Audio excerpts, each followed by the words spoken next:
So my name is Rémi Abgrol. I'm from the university, and I'm co-chairing the Frontier in Computational Physics, which is going to be held for 3 days. And the other chairman is Petros Koumoutsakos from ETH.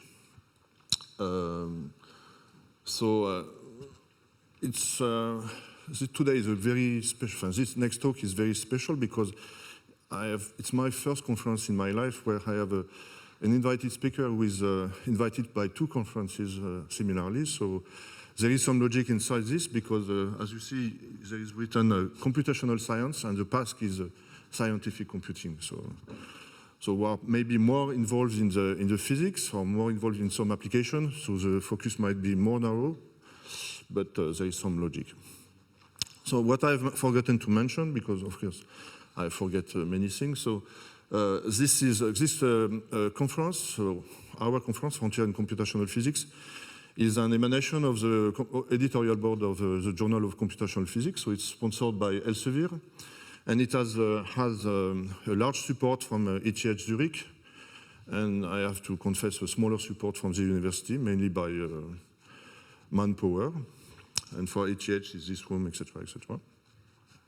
And it's also supported by PASC, since we have a joint event. And it's so an emanation of this journal, which is, I think, quite known. And of course, once you have, when you have finished, you have to not to forget your stuff. So now about the logistics. So since it's a bit complicated, we have 2 conferences merging at the same point. So Frontier in Computational Physics will move in the ML building. So after the talk, there will be people driving the attendance of this conference to the ML building. And maybe you have noticed, for the people who are not just arriving today, that the system for indicating the level of the floors on the building is, for me, it was a discovery. I'm not German nor Swiss, so it's not by numbers but by letters. So here I think it's E, which means that F is there, and D, so E is there, F, G. And so there is no absolute referential, but only, yes, it's a relative referential. So it's a bit disturbing, but there is some logic inside. So please move to the lower level when you leave. So now let's start. So how can I switch this? So the first conference is given by Jacqueline Chen from Sandia National Lab. So she's a distinguished member of the technical staff of this institution. She got her PhD in Stanford University, and she's a member of the combustion research facility of Sandia, and she's going to give this talk about towards exascale simulation of turbulent flows. First off, I'd like to thank the organizers of both conferences, the Frontiers in Computational Physics meeting, as well as the Platform for Advanced Scientific Computing. And I especially like to thank Petros Koumoutsakos, who invited me to speak here. So I'd like to talk about 2 things today. From an applications perspective, in my area is turbulent combustion. I'd like to talk a little bit about computational physics of combustion, and at the same time, I'd like to talk about high-performance computing and how we start to think about moving our petascale simulations towards exascale and some of the computer science and applied math issues associated with that. So a lot of the work I'll be presenting today is performed by my colleagues, my computer science, applied math, combustion colleagues in this DOE Advanced Scientific Computing Research Center on co-design, combustion co-design for exascale simulation called EXACT. This is a project that's been going on for a couple years now. It's a consortium between 6 Department of Energy national labs and 6 university partners. So you might ask, why are we talking about exascale combustion today? And combustion, while it's a very old science, it's, dating back to cavemen who used fire to keep themselves warm and cook and fend off enemies, we're still interested in combustion because of the huge issues associated with energy and with the environment. And so what we're interested here in doing is to predict the behavior of a range of fuels, diverse range of fuels, all the way from fossil fuels, gasoline, diesel fuels, aviation fuels, to some of the more renewable biofuels, natural gas, and so on, synthesis gases, and how we can use these different fuels together with co-designing more fuel-efficient combustors, so that we can extend the longevity of our planet's finite fossil fuel reserves, and at the same time minimize the production of emissions, soot, particulates, CO, and also greenhouse gases, CO2. There's a number of government mandates around the world. I know in the US, Obama's administration is mandating that we reduce our petroleum use by 25% by 2020, that's very soon, and an 80% reduction in greenhouse gas emissions by 2050. So in order to meet these challenges, we really have to understand the fundamental physics behind turbulent combustion, and then incorporate that knowledge into predictive models that can be used in engineering design to shorten the design cycle and produce and give us higher fuel efficiencies and cleaner combustion. So the co-design center Exact is focused primarily on high-fidelity simulation approaches in the fine continuum regime, and these are direct numerical simulations where we resolve all of the fluid mechanics called scales down to the Kolmogorov dissipative scales. But we still have to incorporate models for the chemical kinetics and molecular transport and other physics, multi-physics that we're going to use. And the idea here is that we need to be able to perform these calculations with enough chemical fidelity to differentiate the differences in fuel properties, physical and chemical properties, especially in situations where there's very strong coupling between the finite rate kinetics and turbulence. And you'll see in a minute why this is becoming more and more important. We also, in addition to solving the governing Navier-Stokes equations, describing turbulent combustion, we also need to address the uncertainties in the thermochemical properties, the rate constants, the molecular transport properties, and so on, because those are models derived and as used as input in these large computations. And I want to put a disclaimer here just saying that in this particular exact work, we're really not focused on the complexity of geometry and moving meshes and so on as you would be in engineering design codes. So a little bit further description of the motivation.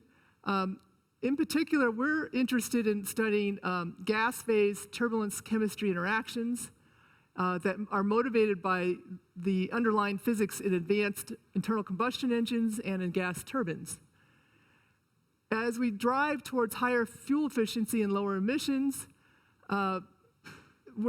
we tend to push combustion to the ragged edge, meaning that we're operating under much more dilute conditions with incorporating exhaust gas recirculation under fuel lean condition and partially premixed conditions.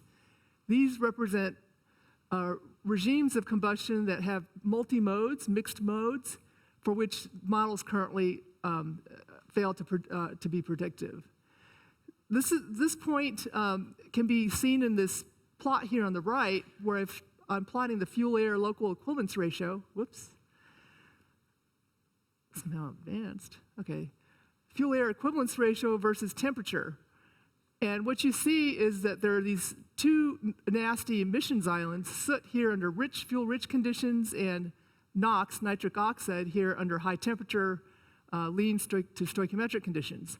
And you can see that the diesel engines, the trucks that are on the road right now, kind of straddle the sooting regions and the NOx regions, and the gasoline engines, cars that we drive, spark ignited, sit here producing lots of NOx, which can be treated as an after treatment with the catalyst. The direction that engine manufacturers are moving towards is what they call low temperature combustion, and especially looking at compression ignition concepts, which give you higher efficiencies. But to go to these leaner conditions, diluted and at lower temperatures, presents a big challenge in how to prepare the mixture and control the combustion phasing and the burn rate. So these mixed regimes, because they're very lean and dilute, tend to have very strong finite rate kinetic effects and sensitivities to fuel-air mixing. Another topic of great keen interest in the gas turbine world is to look at preferential diffusion effects. If you're looking at adding hydrogen-rich fuel, synthesis gases, either to CO or to natural gas, then you have to worry about hydrogen content because it's a very light molecule relative to natural gas or CO, and very mobile, and so how it entrains and mixes with the oxidizer is a challenge. It is also very reactive compared to natural gas. Its ignition delay times are much shorter. And so you also have to worry in the gas turbine world about providing intrinsic flashback safety features so that you don't have the flames anchoring in the fuel injection system by creeping up either through the boundary layer or through the middle of the channel. And so there are some additional challenges with preferential diffusion. If you look at the types of IC engines that we have, on the left here is a gasoline engine that's controlled by a spark plug or as to when combustion begins, and then you have a premix flame that emanates outward, propagates outward from the spark. It's a hot flame region producing NOx. In the second picture here, this is a diesel engine. It's a compression ignited engine. Here again, you have a control mechanism for when combustion starts due to the fuel injection system. And here, as I mentioned earlier, you're producing a hot flame region and fuel-rich region producing both NOx and soot. The third picture here is the direction where we'd like to head towards a homogeneous charge, compression ignition, and there's a whole array of iterants on this type of engine concept. There's reactivity controlled, premix controlled, but by and large, they're compression ignition concepts. The idea here is there is not an explicit spark or a fuel injector, but rather by compressing through isentropic compression and moving the piston up to the point where the pressure and the temperature conditions are right, then chemistry, autoignition chemistry begins on its own. And so the ignition time is dictated by the chemical kinetics, and the rate at which it burns subsequent to ignition is also controlled by the mixture preparation, in-cylinder mixture preparation, and the spatial gradients in temperature and composition. So this is potentially a great concept because it avoids NOx, it avoids soot by burning extremely lean, dilute, at lower temperatures, but it has its challenges in combustion phasing and on the burn rate. So you don't want to end up driving an engine that truly volumetrically auto-ignites because it'll create a very noisy engine and damage the engine. Just to make the point that combustion is truly multi-physics and multi-scale. There's a large range of length and time scales associated with turbulent combustion in engines, ranging from the largest scales dictated by the diameter of the cylinders, about 10 centimeters, down to where chemistry and turbulence interact strongly in the microns to centimeters range, all the way down to the atomistic range where soot inception occurs at nanometers. It's also plagued by chemical complexity, whereas hydrogen, you can describe that with 9 species. Any practical hydrocarbon fuel that you might use in an engine would take something on the order of 50 to 100 species in a reduced model to represent, for example, primary reference fuel of N-heptane and gasoline. We also have multi-physics complexity. I'm not going to talk about it today, but there are multi-phase issues dealing with dense spray breakup onto the formation of vapors and dilute sprays and sooting problems and coupled with thermal radiation. All these processes are highly nonlinear and they're strongly coupled. So what do we do with this challenge, this multi-scale challenge? Well, with computation, first I should say the environments, typically you're operating at very high pressures, very high temperatures, so you're very limited in terms of the types of experimental diagnostics that you can throw at this problem. Many of the diagnostics are line-of-sight chemiluminescence measurements, so you can only get partial information and not instantaneous spatially or temporally resolved information.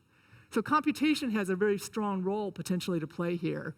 And with petascale computing today, we really have about 4 decades of scale, if you will, but moving window where you can slide your window around in the range of scales, all the way from the atomistic scales on up to the continuum scales. We can look at things like quantum mechanics, molecular dynamics, kinetic Monte Carlo methods, if you wanted to do DNS of soot, formation, agglomeration types of problems, all the way up to continuum regime types of calculations, where I'll be focusing the talk today. We have things like direct numerical simulation, large eddy simulation, and in the engineering world used by industry, Reynolds average simulations are prevalent. And so the idea here is we use the largest supercomputing power, petascale today, to perform direct simulations over whatever your 4 decades of scale you're interested in. And then we develop new parameterizations that will help us bootstrap that information upscale. So that's the general idea. Now, in the continuum approach, we have DNS, large eddy simulation, LES, and RANS. RANS being the cheapest, least expensive, but also the most inaccurate, because we're not attempting to resolve any of the scales with RANS models. But it's quick, it's efficient. You can map out large operating spaces, and industry likes to do that.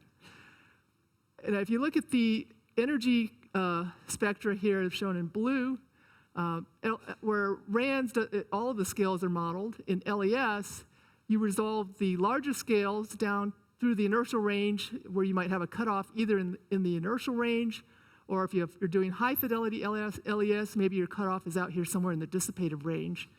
But in LES, you still have to model all of the subgrid physics beneath the mesh, and unfortunately, combustion is small scale driven, so all of combustion typically has to be incorporated into a submodel. Finally, you have DNS, which is the most accurate of these methods, but it's where all of the continuum scales are resolved. It's also the most costly. The disadvantage here is that the computers aren't big enough to compute high Reynolds number, high pressure turbulent flames, even with petascale or even with exascale. And so into the foreseeable future, I think this interplay between these 3 different methods will continue to have a very strong relationship. So let me just, before I talk about high performance computing, give you one example of the kinds of petascale problems we can do today associated with DNS.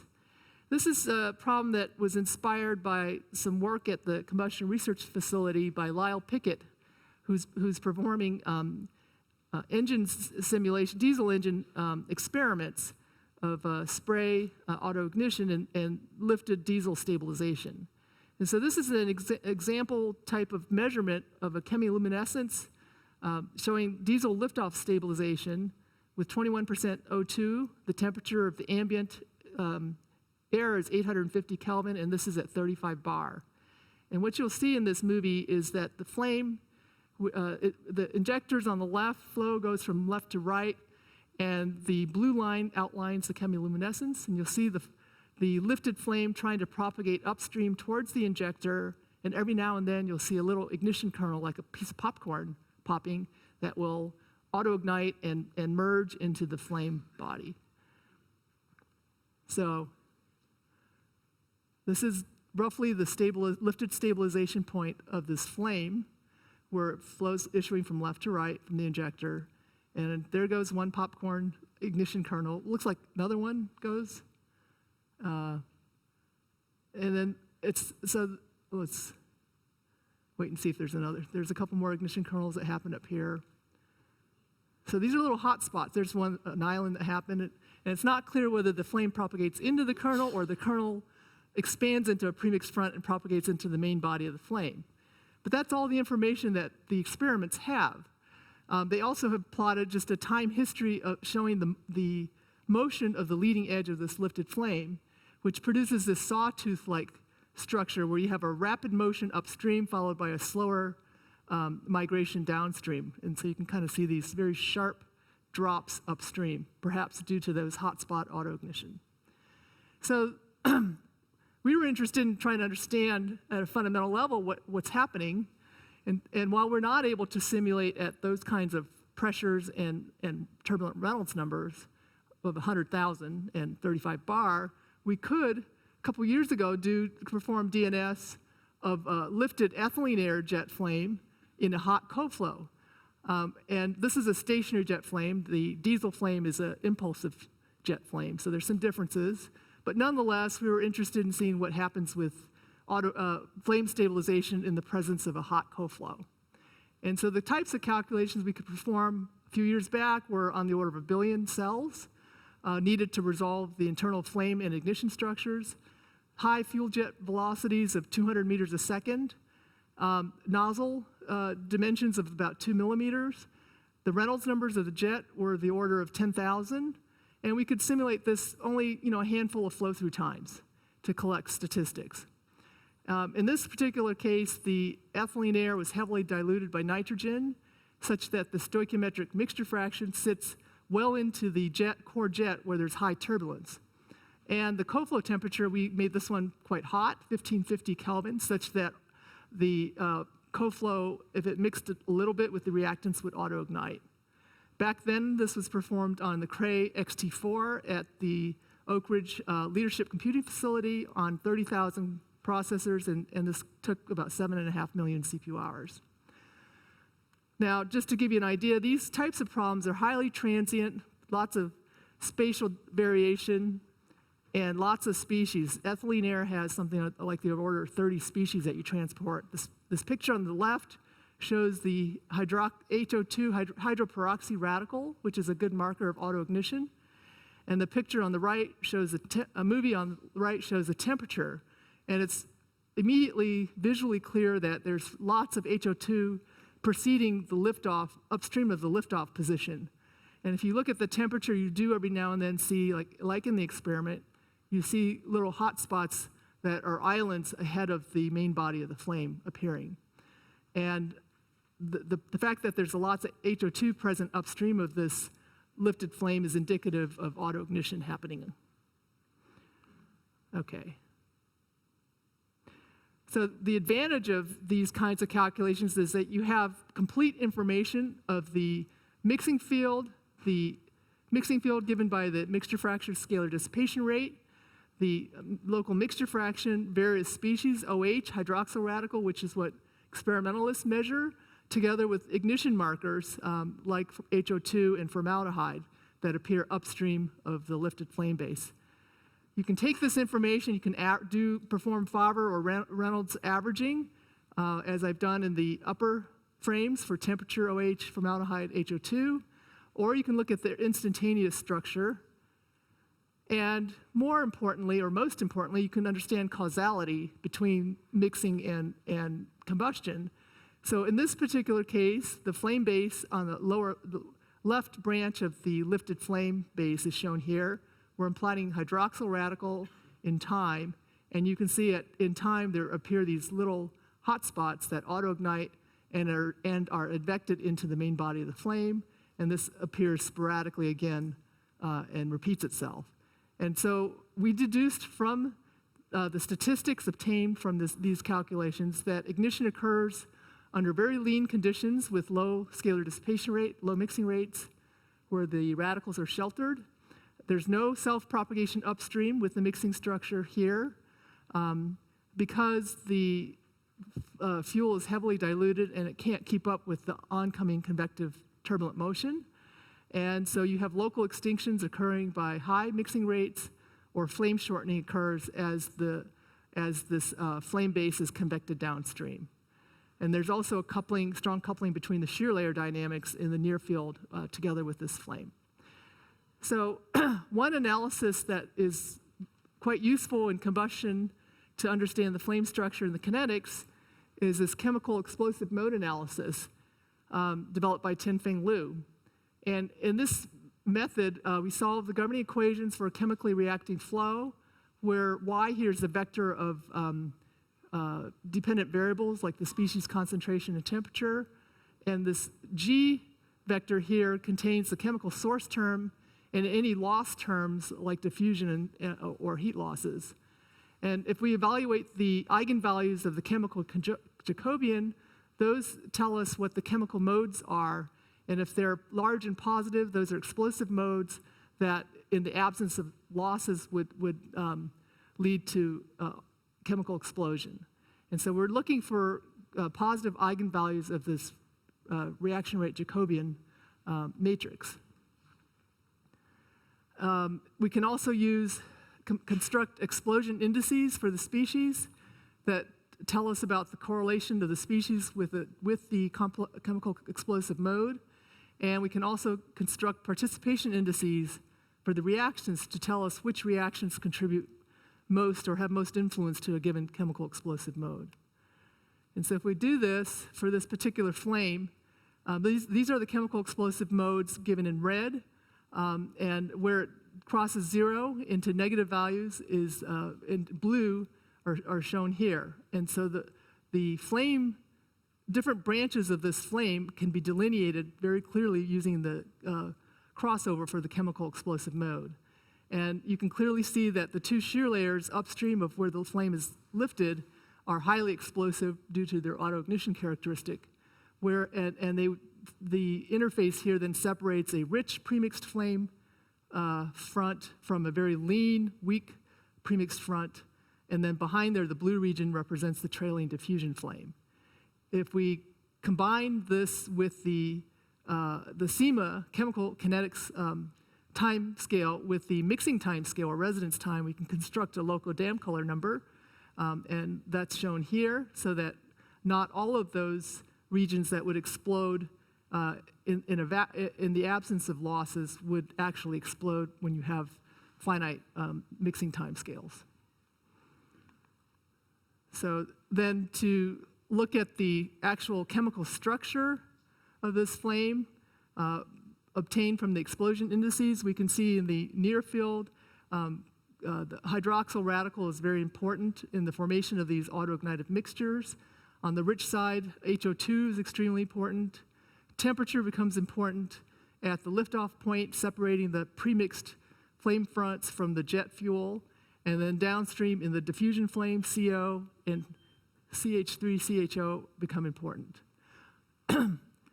So I'm going to talk about this particular analysis is quite useful, and I'll talk about it later in the context of incorporating in situ analytics into a solver and how to do that efficiently. Okay, and so finally, we've since moved on to higher pressure flames. Lifted flames here is dimethyl ether, and this particular flame has low temperature ignition kinetics like you would see in a diesel and heptane fuel. And we can start to see the coupling between NTC, negative temperature coefficient chemistry, low temperature heat release, with the lifted flame stabilization mechanism. I won't go into the physics of this, but just to let you know that that's the direction we're headed. And so why do we need to do more computing at the exascale? Well, the reason for this is that the turbulent combustion consists of phenomena occurring over wide ranges of scale that are closely coupled. We need to have more grid points to resolve even a larger dynamic range to go to higher Reynolds number, higher pressure. We also need to build up converged statistical ensembles for our model development. And this needs us to take larger numbers of time steps if the flow is stationary, or to have larger domain sizes so that we have larger samples, many more samples. We also need to go to more complex fuel blends, requiring a much larger number of equations. Typically, at the petascale, we're simulating with 30 species. We'd like to be at 100, 150 species. And then we want to do in situ uncertainty quantification with adjoint sensitivity to look at the uncertainty in chemical inputs and its influence on a handful of macroscopic combustion parameters. So we want to look at reverse causality. And then finally, we want to do this with in situ analytics and visualization and incorporate more complex multiphysics. So why do we need to do co-design in order to get there? Well, the old constraints that have been driving us so far have been that flops has been the biggest cost for computing. We've optimized our computing for flops. And up until now, the growth in parallelism has been more or less moderate by simply adding nodes. And the programming model has pretty much been MPI plus X, where X might be OpenMP or pthreads. where we assume that we incur uniform costs both within the node and as well across the entire machine. And the memory scaling has been somewhat flat as well. We've maintained the same byte per flop ratio for both bandwidth and capacity. So all in all, the machines that we've been enjoying for the last 20 years, we've assumed uniform system performance.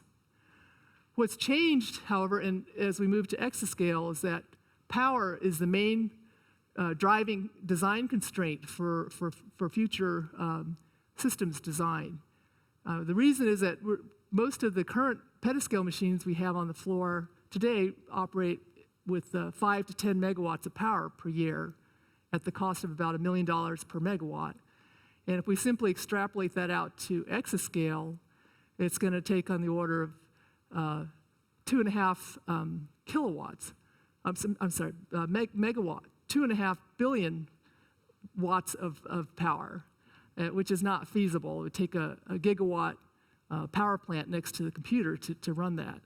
So from a cost-effective point of view, we'd like to have systems that are of the order of 20 megawatts at the exascale. And so the change is that flops is no longer the overriding constraint. The overriding constraint now is moving data across a chip or across the whole machine.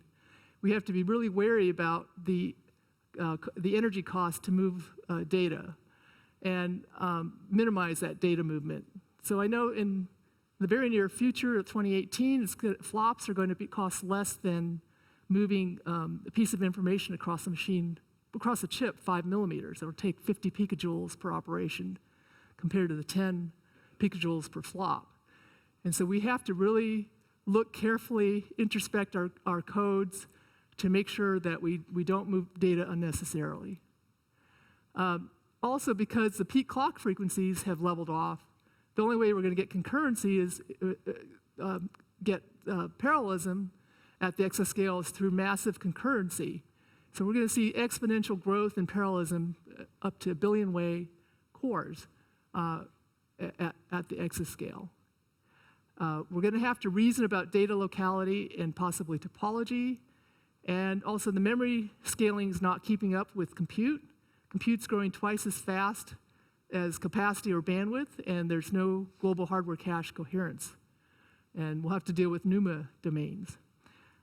Furthermore, the machines are going to be anything but uniform. There's all kinds of heterogeneity, both in the types of processors. You're going to have CPU cores, mini core, you're going to have GPUs, thin cores, fat cores, and you're going to have multi-level memory hierarchies as deep as 10, 12 levels. And so future algorithms for programming, future algorithms, software in the stack, as well as hardware, together have to holistically express data locality, sometimes at the expense of flops and independence. And we have to be able to express massive parallelism and be able to detect and recover from the many faults, the resiliency that we're going to issues that we're going to have. And we have to minimize data movement and reduce any kind of global synchronization. So this has implications all through the stack in terms of the algorithms that we use as well as how we program these algorithms. So the exact vision and goal here is to consider all aspects of combustion simulation, from the formulation of the problem to the algorithms, programming environments, runtimes, to the hardware characteristics that are needed to enable these types of computations, including incorporating in situ UQ and analytics and viz on the fly or in transit on these architectures, because I/O throughput also won't keep up with compute. And we've been working closely with the HPC vendors to help define the hardware requirements.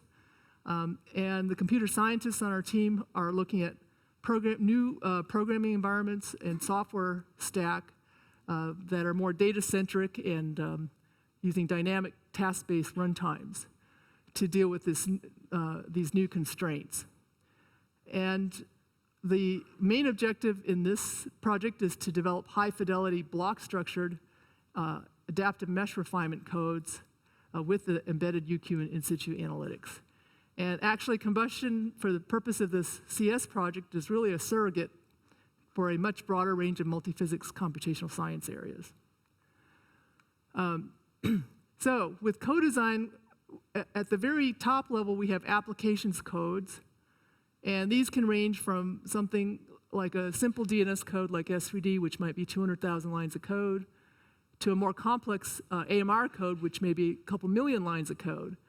And it's very difficult for the CS guys to reason about a million lines of code. And so what we do is we write mini apps or proxy applications that represent essential parts of the full app, and especially bring out the pain points for performance. And at the same time, we try to hide the complexities of the real applications that are not consequential to the science.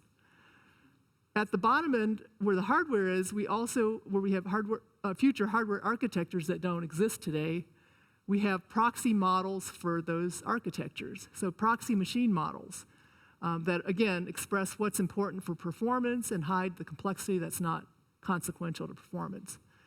In the middle, we have a whole range of coarse-grained static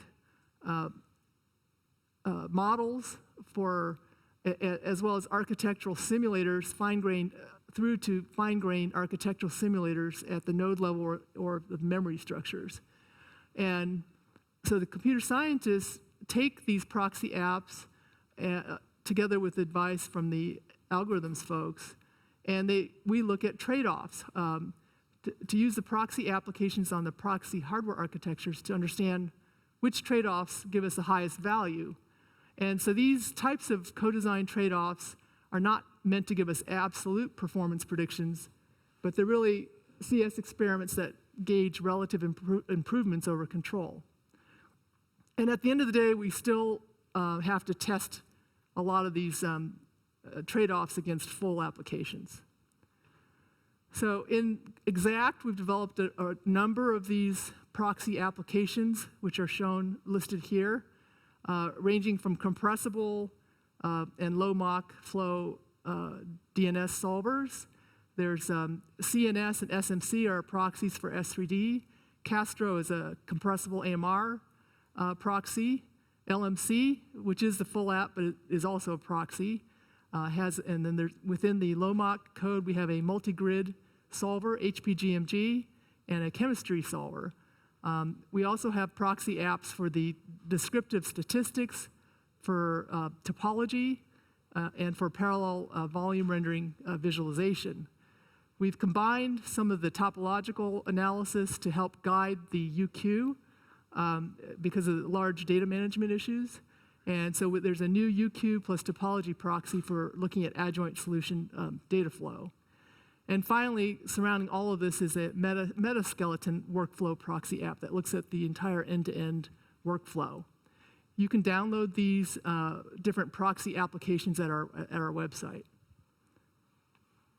So the two codes that we started with at the petascale, these are legacy codes, are S3D, which is a code developed at Sandia. It's based on the compressible Navier-Stokes equations, uses higher order finite differences, detailed kinetics transport solver. It's been, parallel implementation has been done with an MPI only code, more recently under a early readiness program for Titan. Cray and Oak Ridge folks coded it up in MPI plus OpenMP, and then inserted pragmas using OpenACC to allow us to make use of the GPUs on Titan. Within Exact, the latest version of this code is written in Legion, which I'm going to talk about at some length here, and this is a deferred execution dynamic runtime system that hides latencies on the machine. With LMC, this is a low Mach code that John Bell wrote at Lawrence Berkeley Labs. And in this model, the low Mach model allows us to separate the scales between the acoustic waves and the convective fluid motions. It uses a second order projection formulation. It also has a detailed treatment for chemistry and transport. The approach is block structured. And again, this one has got an OpenMP plus MPI hybrid parallel model. And the expectation is that as we move to Exascale, we're going to have to write an entirely new code base. So just to point out that at higher pressure, where we have much greater disparities between chemistry and flow, AMR is the way to go. And so the goal here is to develop these higher order compressible and low Mach AMR solvers. And AMR lends itself to a hierarchical parallelism model in that you have coarse rectangular blocks that you have to orchestrate their unions at the coarse model and load balance at the system level across the interconnect. And you get fine-grained parallelism within a node by orchestrating the physics that you compute on each of these rectangular blocks at a given level of refinement. And so we're pursuing a couple of different goals in this area by looking at different alternative time-stepping approaches that are more resilient to silent errors. And so I'll talk a little bit about spectral deferred correction methods and iterative linear solvers. And then also, if time permits, I'd like to mention a little bit about the data management issues surrounding adjoints for sensitivity analysis. So Ray Grout and John Bell in Exact developed this improved time integration method based on spectral deferred corrections. And it allows us to recast the time evolution as an integral in time. And the solution, the problem then is solved iteratively using a spectral collocation method. The SDC method offers a number of advantages over the traditional explicit Runge-Kutta methods. Our current code is fourth order, six-stage explicit RK. And this SDC method, I think, outperforms the RK method by a factor of 5-fold. It does it by multi-rate integration so that you can integrate different processes at different timescales. In combustion, we typically have very, very fast chemical timescales, so you could subcycle chemistry a bunch of times while our convective timescales are much larger. And so by using this type of method, you minimize the frequency of communication between the different processes, and at the same time, you keep up the intensity of the compute by subcycling the very expensive chemistry calculation. So minimizes communication, and flops are free, so it increases the compute intensity. And because it's iterative, it is also a good model for doing resilient time integration. And so this example on the right shows where for a 1D hydrogen air ignition problem at about 5 microseconds, this is temperature versus time and some species mass fractions versus time on the bottom plot. At 5 microseconds, they injected a fault into the system, and the baseline curve is shown in red. The SDC method is blue, which lies right on top of the baseline. You can't see the difference. And then the fourth order six-stage explicit RK method is shown in the green dashed line. And you can see that the SDC method, by taking a couple extra iterations, is able to recover from the fault and produce the exact solution, whereas the explicit RK method starts to deviate in time from the correct solution, unable to respond to the faults. And so we're now looking at different multi-level spectral deferred correction methods and how to couple that with AMR in both space and time. That's one method. Early on in Exact, through some of the static architectural modeling, we looked at the instruction mix of these types of combustion calculations. And if you weight them in a parameterized machine model, you can look at the breakdown of CPU time. And so if you look at chemistry, it's overwhelmingly dominated by transcendental function evaluations, exponentials and logs. And if you look at the breakdown of the rest of the computation, the dynamics of the flow, there's significant fraction of divides.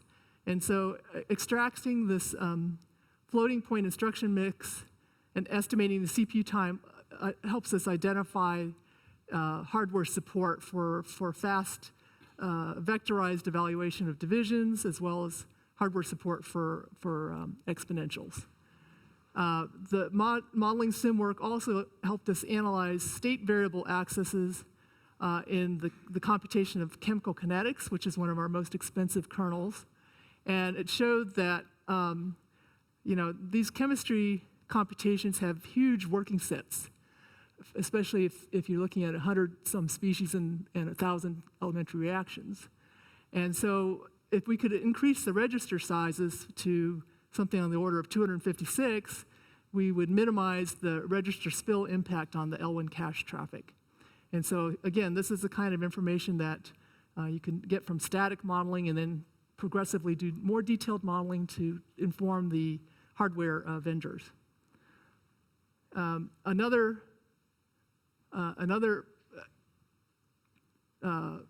thing we looked at was both software as well as hardware optimizations for doing the physics computations on a block of the AMR. And so with these PDE solves, we have lots of large outer loops around grid points and around species. And we wanted to explore the idea of reusing data either through blocking cache blocking or by fusing together loops to show the impact of that on software optimizations for memory traffic. And we do this, again, if we had hypothetically different cache sizes, you could get different degrees of optimization through these software methods of fusing and blocking. And so if the cache size is less than 128 kilobytes, we kind of out of luck, right, for blocking. That's not enough cache size. But if you can get up to 512 kilobytes, then you have some very potential for significant improvements by blocking and fusing up to 40 to 60% for each of those methods. And so if we look at a hypothetical node architecture of 10 teraflops per node, and we plot this as a number of increasing species complexity from 9 to 100, we see the baseline DNS calculation might be sitting here at about a little over half a teraflop.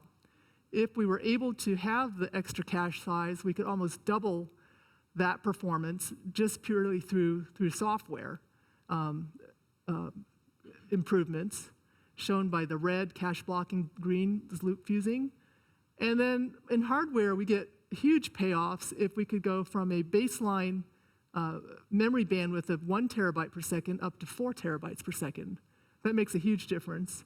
And then the other big thing, a big ticket here is if we could have hardware support for fast exponentials in our chemistry evaluation, these yellow lines, again, show a huge win in terms of the performance.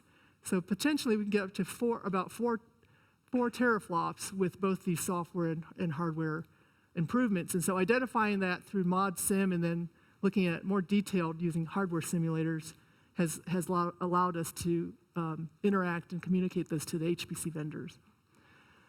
So programming models is a really critical topic to start to look at if you want performance and productivity out of your codes. And a lot of us currently program in bulk synchronous modes using MPI for our communication at the very lowest levels. But we need to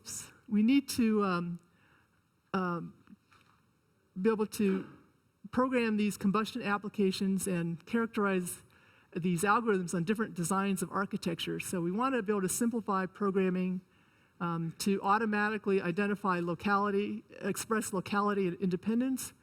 We want to automate the discovery of parallelism, and we want to automate how we hide latencies. And basically, we want to simplify programming for extensible workflows. So in addition to just doing the solve, you want to include things like UQ or analytics. So you want to be able to look at a complete end-to-end workflow on the machine. And you want this code to be scalable, portable, and most importantly, we want to be productive in our science on these heterogeneous machines. So the way we currently do things is that we as engineers or scientists write functionally correct application code. We have to map that code onto a target architecture. And then we have to extract parallelism through MPI or OpenMP and so on. We have to manage all the data transfers explicitly. We have to schedule the tasks. We have to interleave communication and computation to hide latencies. And this can all depend on the data itself, the data-dependent behavior. And so many of us are very frustrated by the experience. So the right way to do it, we feel, is to push more of the burden onto the compiler and runtime and have the compiler runtime understand the data. And if we do that, where division of responsibility is that we write functionally correct, accurate application code and apply our domain-specific knowledge to develop policies on how to map that code onto a target machine. The rest of it ought to be done by the compiler and runtime. Wouldn't that be nice? So one topic we've been working on within Exact is this programming model runtime called Legion. This is work done by Alex Aiken and his PhD students, Sean Treichler, Mike Bauer, together with Pat McCormick at Lano. And the motivation here is to provide performance-oriented, portable, productive programming model that captures the structure of the program data, decouples the specification of the mapping to the memory hierarchy and the processors, automates data movement, parallelism discovery, synchronization, hides long latencies, and provides support for both data as well as task parallel forms. And so while we started out looking at proxy apps, we found that the proxies themselves reveal little detail of the impact of a programming model, and you really have to code up the full-scale application and so we did that. We ported S3D over to Legion. So in Legion, it's a data-centric model. The logical regions are an array of objects that have no implied layout, have no implied location, and they're described by an index space, a set of keys that would be in the rows. Here would be your mesh points. The column and field spaces in the columns would be things like temperature, your dependent variables, species, velocity, so on. And the operations that you can do to a logical regions are you can subdivide or partition these into subregions, both in the mesh space as well as in the field space. This is slicing by fields. And you can do this recursively, like you would in an AMR code. So in addition to the hierarchy of logical regions, Legion also has a hierarchy of tasks, tree of tasks. And each of the tasks has to specify which region it's going to use and which of those subregions, which fields or grid points it's going to use. And in a type system, it also needs to specify its access modes, privileges, whether it's going to just read the data, write it, or do some kind of reduction on it.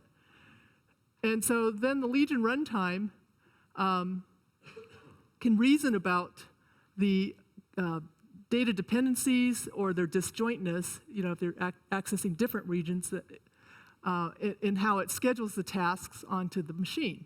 So this is a little example showing task 1, task 2, trying to run these tasks in parallel on node 0 and node 1.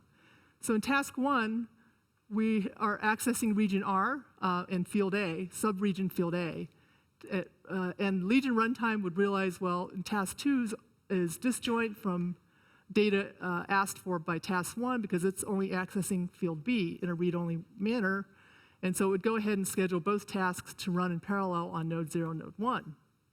Now, if we change the example a bit and we added field B instead of field A to task 1, and it's in a read-write access mode, then the Legion runtime would through a dependence analysis, task dependence analysis, would realize that task 1 has to execute first before task 2 can because it has a data dependence. And moreover, the runtime would then insert a copy of the result of task 1 onto node 1 before task 2 would run. The Legion mapping happens at runtime, and so what it does is it provides an API for the user to specify where the tasks run on which processors and where it assigns the regions to different locations in memory. So the mapper maps the code onto different parts of the architecture. And, and this is done separately than when you declare the regions or the tasks. So we applied this Legion method and refactored S3D, which, as I mentioned, is about 200,000 lines of Fortran, and has lots of phases, lots of parallelism, both data parallelism as well as task parallelism that can be extracted. I won't go through this. We saw basically the continuity, momentum, total energy, and species continuity equations. In the main solver, we compute the rate of change of a bunch of conserved quantities at every grid point, divided into advection, diffusion, and the chemical source term. Sum of all those terms contributes to the time derivative called the right-hand side. The time is advanced explicitly through RK methods, and advection diffusion requires spatial finite differencing and nearest neighbor ghost zone communication, whereas the source terms are pointwise functions, as are the thermodynamic, chemical, and molecular transport properties. Chemistry is the most compute-intensive kernel, followed by diffusive transport, followed by the evaluation of spatial gradients. And just to give you an idea here, we use Chemkin for our chemistry, and the source term for a given species is a sum of the rates of all of the reactions for which it participates. Kernel uses exponentials and logs heavily, and the range of mechanisms from hydrogen with 9 species up to PRF with 171 species is what we're targeting. This shows the level of task parallelism that can be had in S3D for the simplest of fuels, hydrogen, 9 species. The width of that graph indicates the degree of task parallelism that can be had, where each of the blue boxes represents a task, and the lines represent their dependencies in this DAG graph. And this graph then is replicated across all of the processors when we do the domain decomposition. So as we go to heptane with 50 species or PRF with 100 species, that task graph gets much wider. Manual task scheduling would be impossible or extremely difficult. And this then shows the dependence, the Legion execution of the right-hand side on one node, showing the different tasks operating on the GPUs, on 8 CPU cores, and then a dedicated utility core running the Legion runtime, which dynamically computes the dependence of the analysis tasks 2 steps ahead of each where the time step is currently at. You can hide the cost of the Legion runtime if the granularity of your kernels is greater than 500 microseconds. Otherwise, you should do static scheduling. Okay. The other point is that Legion treats the tasks as black boxes. It doesn't care how these tasks are written. But for some of these chemistry kernels, we still need very fast leaf tasks because they're computationally expensive for chemistry, diffusion, viscosity. We need these for both the CPUs and GPUs and for a whole host of different chemical mechanisms. Currently, the way it's done is it's manually coded for each mechanism, which can take weeks of time, and manually coded for CPUs as well as for x86 type architectures as well as for GPUs. So what Mike Bauer and Sean Treichler did was they wrote a SING domain-specific language compiler for the evaluation of chemical mechanisms. And this is built on top of Chemkin, which is chemistry, transport, thermodynamics input in the way of tables. And the compiler then emits very fast SSE AVX code for CPUs and very fast code for CUDA on GPUs. And it's useful to have these different kernels if you're going to do mixed mappings of CPU, GPU, so on, and to play around with optimal mappers. And I'll just say something about the GPU programming model currently emphasizes data parallelism, which may not always be the best choice for performance, especially when you have very large working sets, as we do for chemistry. And N-heptane, for example, needs 566 double precision reaction rates per point, whereas the GPU registers files on-chip memory can only store 128 per thread. And so the only way to get around that in the way we currently do things is to fission up the kernels and have multi-phased computations. But because you're reading and writing so much information, intermediate variables, you're going to be limited by memory bandwidth, and this whole thing will be very slow. And so what these guys have done is they've leveraged GPU warp specialization, understanding the hardware of the GPUs. And GPUs typically execute warps, which are streams of 32 wide vector instructions. And in these warps, all execute the same program in a data parallel unit. But you don't have to. Each warp does not have to run the same computation. It could run a different computation and not incur a performance penalty. And so what they've done is they generated code that specializes each warp, leverages task parallelism so that different warps do different computations on the same data. And in doing this, it lets them make much better use of the memory while keeping all of the processors busy. And it lets them fit these large, huge working sets from the chemistry onto the GPU chip memory.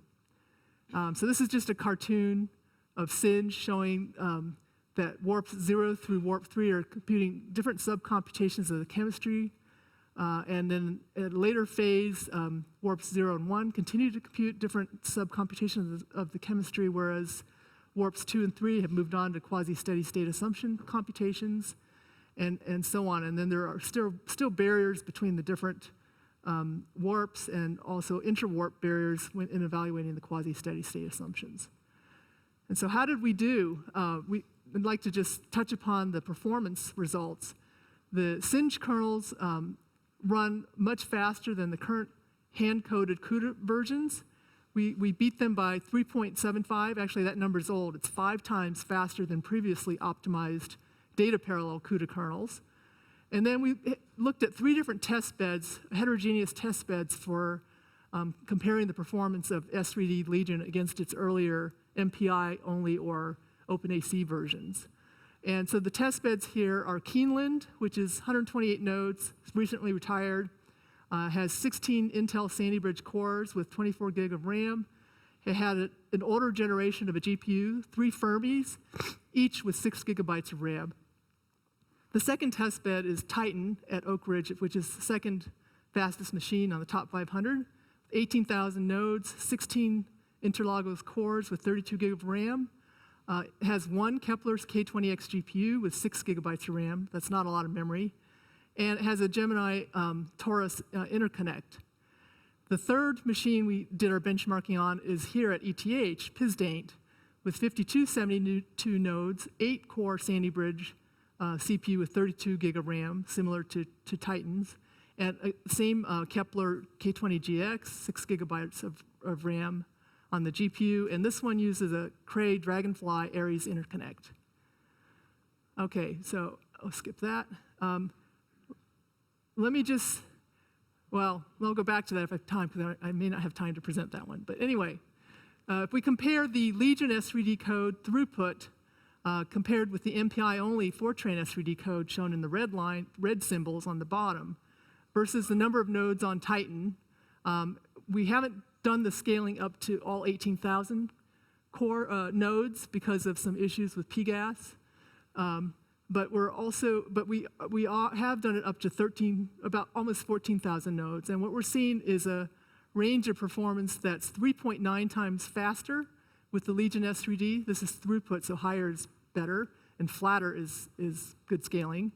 But the scaling starts to degrade to 50% of peak of its performance at one node for the Fortran MPI-only code at about 2,000 nodes, whereas the Legion code continues to perform at 64% of its performance at one node on up to well over 8,000 nodes. And this is probably because the Legion runtime can hide latencies that occur across the machine much better than a hand-baked MPI code can interleave compute and communication. Out here at large core counts, we get actually a difference of factor of 7 difference between the Legion and the MPI-only code. Now, the performance gets better on Pisdaint, and I think largely this excellent performance with the perfect weak scaling, or near perfect weak scaling, is due to the Aries interconnect, Dragonfly interconnect over Gemini. We also did strong scaling performance of Legion, which shows good performance on Pisdaint. And this is the timing, number of seconds. The wall clock time per time step decreases by a factor of 2, going from 1728 nodes to 3888 nodes, where the time steps per node hour remain pretty much flat. I think we only have about a 10% degradation. And so we get very good, strong scaling performance out of this as well. And then the last point I want to make, since we're out of time, is that the SEMA analysis, which I showed you earlier, that allows us to put in this chemical diagnostic. And in this case, we wanted to look at PRF chemistry, and we wanted to do automatic grid refinement when the first ignition kernel takes off. And so SEMA was used as a in situ analytics to tell us when to do that refinement. But we didn't have it in the S3D code, and so with Legion, we could actually add the SEMA analytics in situ within about a day's worth of programming time. And SEMA is not an easy thing to add in situ because it takes more than one Runge-Kutta substep worth of computation. You only compute it once per grid per time step, not at every substage. But using the runtime, it can automatically schedule and place the SEMA analysis onto the CPUs, which is this orange bits here are the tasks associated with the SEMA analysis, and have it work seamlessly with the rest of the code. And so it was very productive to incorporate in situ analytics using Legion. Okay, and then the final test of this is that we were able to use the Legion code to make a production run. This shows a dual fuel reactivity controlled combustion problem. It's an iterant of the controlled HCCI problem, where we inject a high cetane fuel like N-heptane, and then later in the cycle we inject isooctane, low cetane fuel, and in this way we can control the ignition timing and the rate of combustion. And so this is the time history of the various species. The consumption of the heptane goes away first, is consumed first, followed by isooctane consumption, and then you see the low temperature NTC heat release bump here, followed by the high temperature heat release from the consumption of the isooctane occurring later. One of the big science questions we wanted to address with this calculation is whether you have flames or you have autoignition fronts going on, and what fraction of the burning is occurring due to flames versus ignition.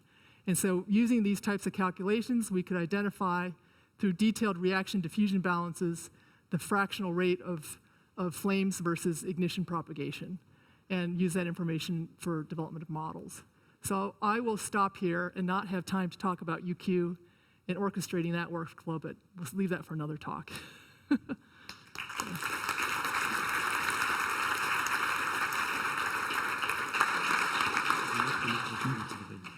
So thank you very much for this very interesting talk. So we have a few minutes for questions, and I have not understood the system with the mics. So there are mics. Ah, yes, you have mics here. So, any question? Yeah? So, where do you see now the biggest challenge in the field? I guess to run chemistry-sensitive simulations, you need really good models that describe the chemical kinetics and the diffusion. And you also need a very good parameterization, which I would see could be a very big problem to get good reaction rates as a function of composition, temperature, and pressure. So is the main difficulty really designing the codes to bigger platforms, or are there also still challenges with respect to how to parameterize the models and how to perhaps design even better constitutive relations for the chemistry and the flow?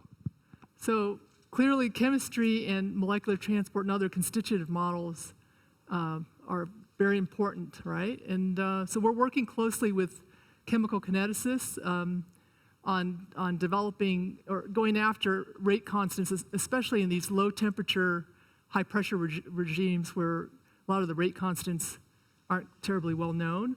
And then I didn't have a chance to talk about it, but Bob Moser has been looking at adjoint sensitivity UQ analysis. And what we're planning to do with that is to look at sensitivities in these either laminar or turbulent flames, and letting the trying to understand how sensitive heat release or emissions quantities are to a whole bunch of different rate constants, and how that air propagates through a turbulent or laminar flame calculation. And then feed that information back, this error analysis or sensitivity analysis, back to the kineticists, because they don't want to know to tune up 500 rate constants. They want to know the one or two that are controlling for a given phenomenon. And so in order to do that, there's a huge issue of how to manage the data in an adjoint calculation because you have to integrate the adjoint equations backwards in time about a forward state, which means you have to save all of your forward state, and orchestrating how you save that state either on local burst buffers or all the way through the storage hierarchy, and how you recover, compute or regenerate or retrieve that state is a big co-design issue as well for both performance and power. Patrick? So depending on the Karlovitz number, you have to resolve far beyond the Kolmogorov length scales, and I think you do it by AMG. And now my question is, how does that affect your global time stepping? Is it still based on CFL criterion, which is coming from the turbulent flow field, or does the local refinement affect your time step selection? So in an explicit code, we're still limited by CFL, right? And so as we go to really, really fine grids, we get killed on our time step. We're down to a few nanosecond time steps, which is impossible. With the low-Mach formulation, using multi-grid methods and implicit methods, we can get around that problem. And so that's... So I was more referring to the local refinement, of course, imposes a more restrictive time step selection. So you overcome that by doing sub-time stepping? Or? Yeah, we also sub-cycle. Oh, okay. And I have a second quick one. I mean, you said that the integration of the chemical mechanism becomes the bottleneck. So you don't use any tabulation methods like ISET to speed that part up? We're just integrating it brute force. We're not using tabulation, not from a DNS perspective. And the reason is inaccuracies and uncertainties which get introduced, or? From subcycling? No, from, let's say, using a tabulation method like ISET. Well, first of all, you have to have information everywhere in the table that you access in your thermochemical space in your calculation. So you might have to, depending on how dense that table is and how quick your retrieval mechanism is, and you could have some errors, especially near the boundaries where you might have sparse information. Thank you. One more question here.